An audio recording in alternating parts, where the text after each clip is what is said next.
Good morning, everyone. Welcome to the Friday, February 7th edition of the MMAOB Daily Podcast. I'm your host, as always, Adam Martin, and I'll be taking you guys through the latest in the world of mixed martial arts.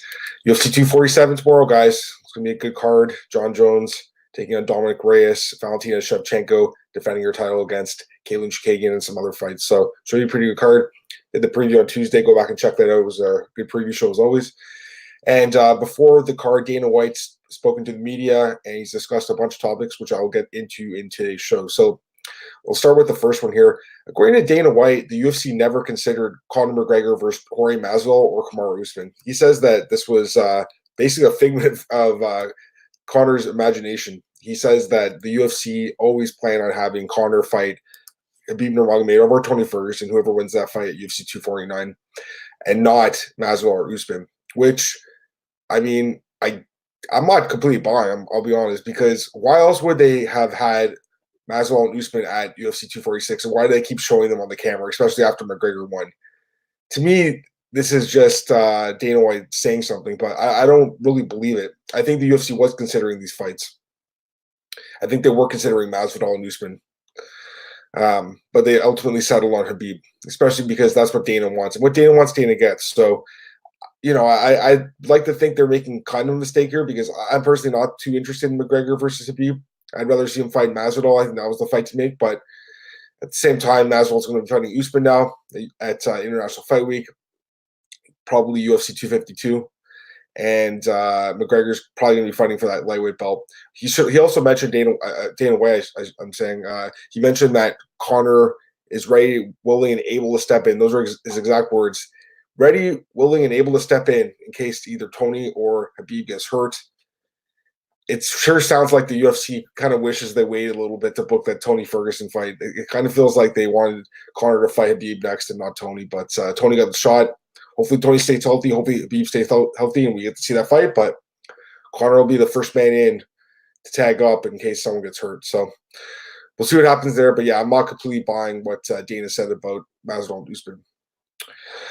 Dana also spoke about Stipe Miocic and Daniel Cormier. Basically, that's the plan still, but according to Dana, Stipe is still hurt, and Cormier has been offered other fights in the heavyweight division, but he is turning them down. He does not want to take on anyone else except for Stipe. I can see why, from DC's point of view, Stipe is the fight. It's a legacy fight for him. He wants to win that belt back, the heavyweight title, after the last fight at UFC 241, which was going his way for the first 3 rounds, and then Stipe changed the game plan up, started going in the body and hurt Cormier, and then won the fight. So I can see why DC wants to wait for Stipe, but for Stipe, it's like he's kind of moved on a little bit too. He spoke about wanting to fight new challenges like Curtis Blades.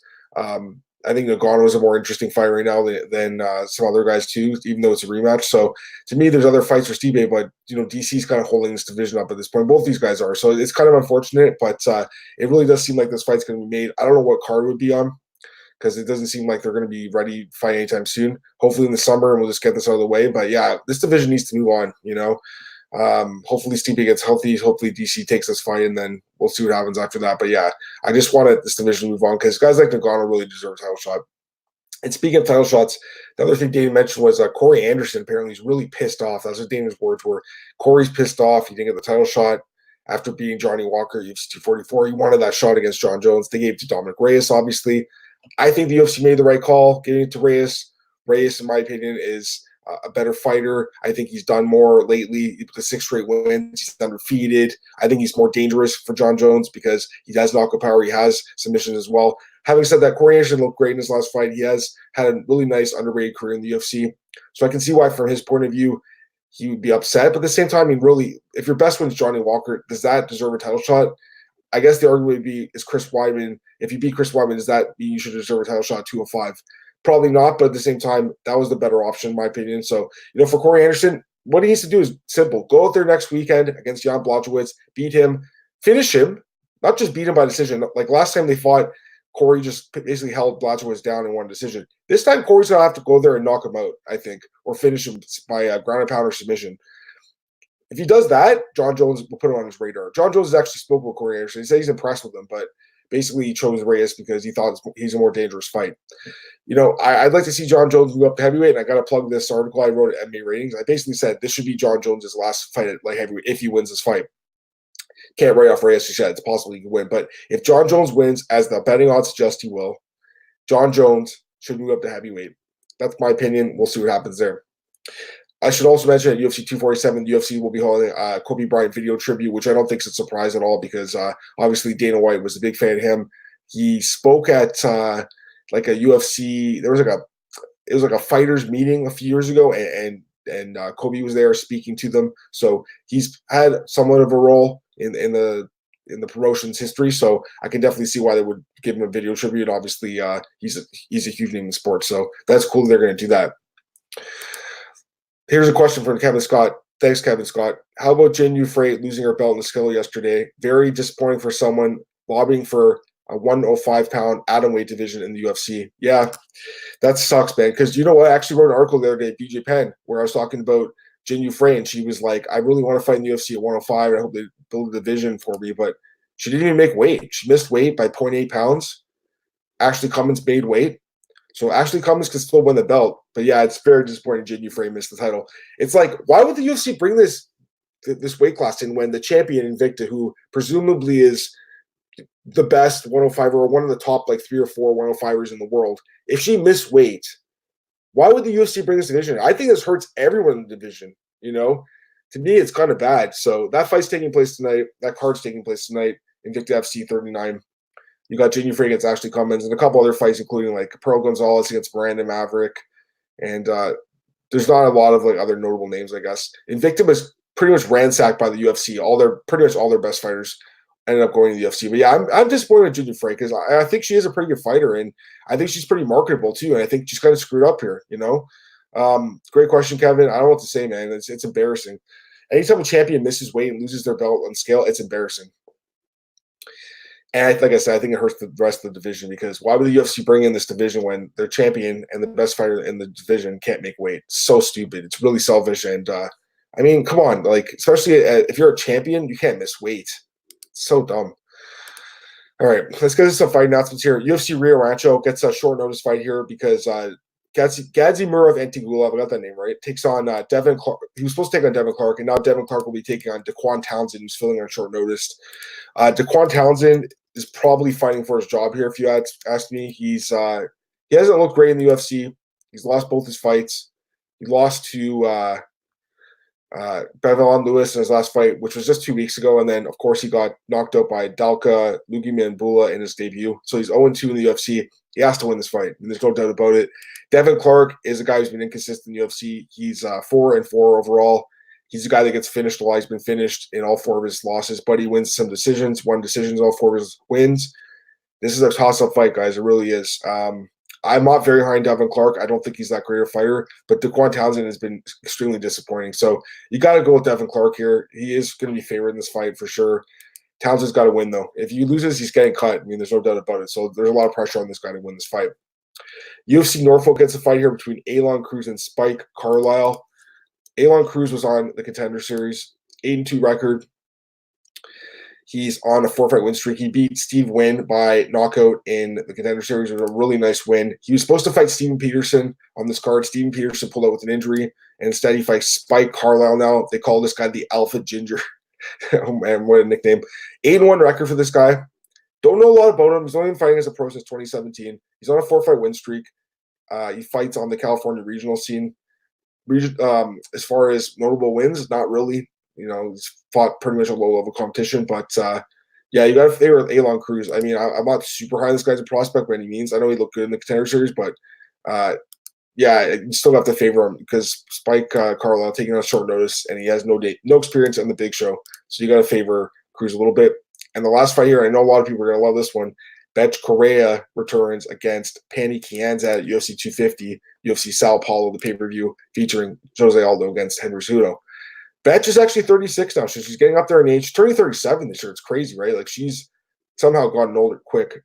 Overall in the UFC, Bethe is 5-4-1. So not a terrible record, actually a winning record. She's coming off a decent win over Sahara Eubanks, a surprising win, which snapped a 2-fight losing streak.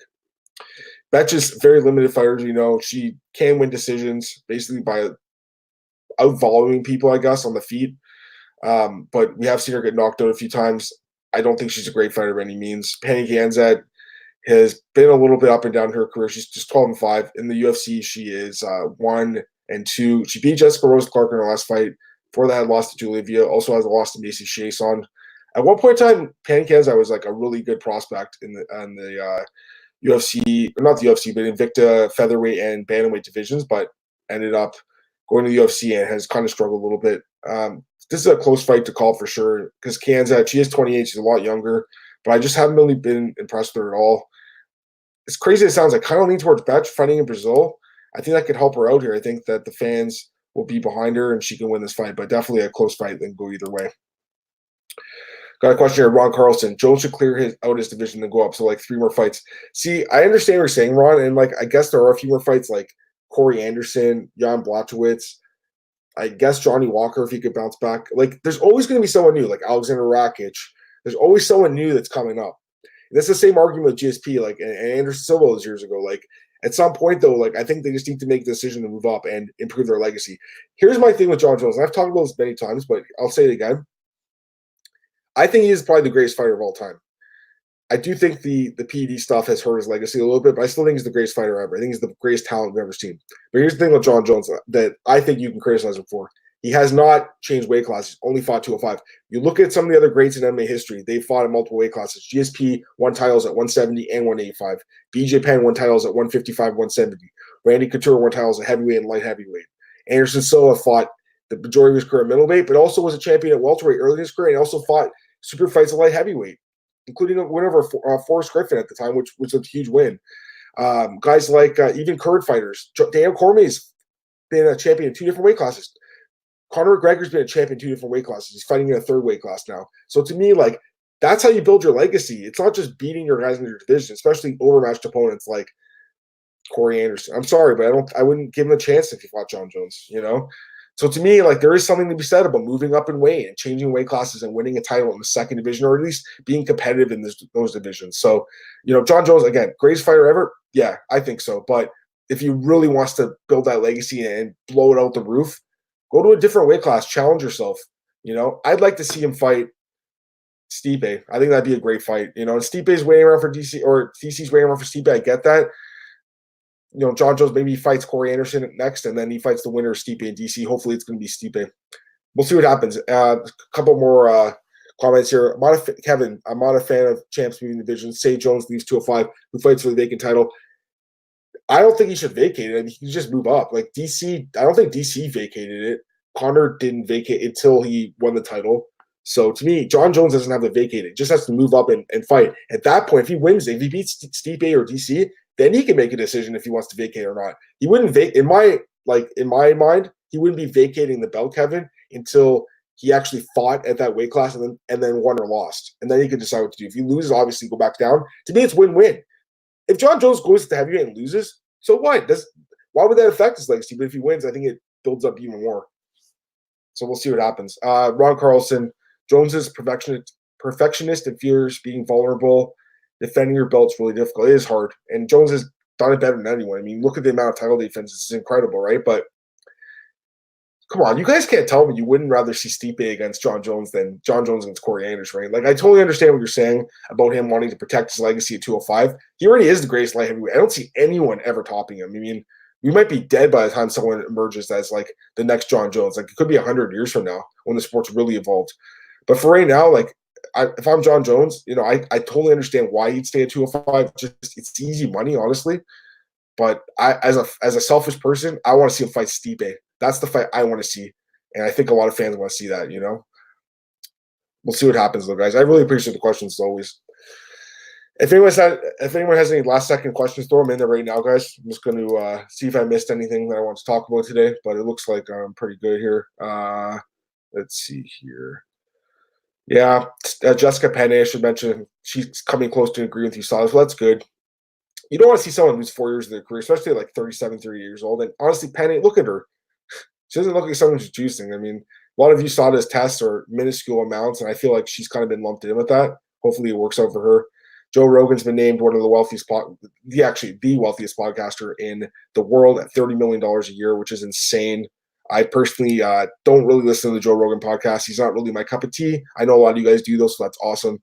But Joe, some of his opinions are just a little bit too out there for me, a little too political. It's not really my thing. But man, good for him, man. I mean, this is a guy that when I was like a young guy, like I think I was like a kid or a teenager, he used to host Fear Factor back in like 20 years ago, right? I know that's back now. I think Ludacris is hosting it. But I remember he used to do Fear Factor. Then he ended up going to the UFC and now he's doing the podcasting. So good for him. Dana White talked about Joe Rogan and Stephen A. Smith and the whole feud between them. Basically, Dana White said, we don't bash fighters when they lose. That's not even true at all. Dana's the one guy that rips fighters more than anyone when they lose. So what he said there was ridiculous. Question here from Kevin Scott. Hey, champions moving divisions. They don't have to vacate prior to move. Eliminates all risks from their point of view. If you want to move up, you should have to drop the belt. Kevin, I know what you're saying, but look at Conor, DC. These guys didn't drop their belts, Kevin. Man and Nunez, they didn't drop their belts, Kevin. They fought for the second title. The UFC loves double champs. Henry Cejudo is another example. He had to vacate eventually because he couldn't decide what division to fight at, and he obviously chose bantamweight. But they didn't vacate their title, Kevin, until they won their second belt or at least fought for it. TJ Dillashaw is another example of that. So to me, I know what you're saying, but the UFC's already set the precedence that if you're going to change divisions and fight for a second belt, you don't have to make a decision until you win or lose. Kevin Scott, Penne should have been cut prior to the last USADA violation. Yeah, I think she's 1-3 in the UFC. She's an older fighter now. She had her heyday. She was a good fighter years ago for sure. Kind of sucks what happened to her in the UFC. She had a tough run there. That Joanna fight really hurt her, I think. But you know what? That's the sport, man. This is the sport they chose, and this is the career they chose. All right, I think that's it for today, guys. Kevin, if you want to send an email on the weekend, go ahead. If any of you guys do, feel free to. You guys can check me out in the meantime on Twitter at MMAOB. I'll be tweeting about UFC 247 tomorrow. Should be a good card. Also, check me out at MMAOddsbreaker.com. That's the home of the podcast. I'm also available at bjpenn.com and MMAratings.net. Guys, once again, another great week. I appreciate you tuning in. I'll be back Monday for the next edition of the podcast. Enjoy UFC 247, everyone, and enjoy Invicta if you're going to watch that tonight as well. Have a great day, guys. See you later. Bye.